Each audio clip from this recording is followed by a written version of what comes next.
Cycle ઉપર બેસીને મંદિરે જતા હતા. પેલો યુવાન જરા MBA થયેલો હતો, મને બધું આવડે, MBA થયેલો હતો. એટલે એણે પેલા કાકાને પૂછ્યું કે કાકા તમે આમ કેટલા વર્ષથી મંદિરે જાઓ છો?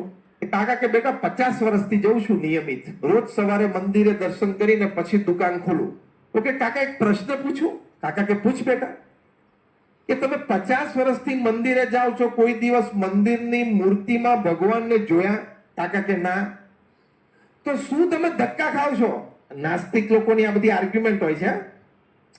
તો શું તમે ત્યાં ધક્કા ખાવ છો? તમને ત્યાં મૂર્તિમાં ભગવાન દેખાણા નથી. 50 વર્ષ સુધી તમે કર્યું શું? જવાનું રહેવા દો, ટાઈમ બગાડવાની કઈ જરૂર નથી.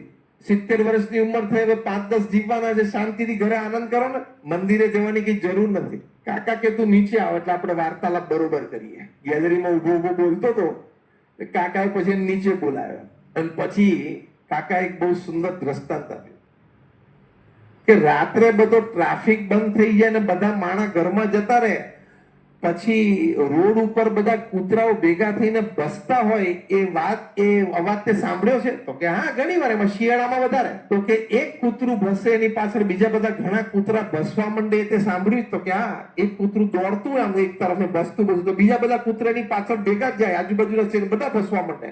કાકા કે એક કૂતરો ચોરને જોવે ને એટલે ભસવા માંડે, આજુબાજુના શેરીના બીજા કૂતરા પણ એની ભેગા ભળી જાય ને બધા એ દિશામાં જોઈને ભસવા માંડે.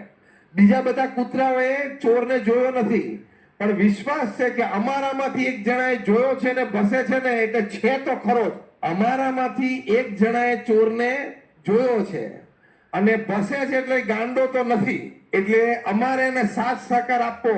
કાકાએ દ્રષ્ટાંત આપીને કહ્યું, એમ અમારામાંથી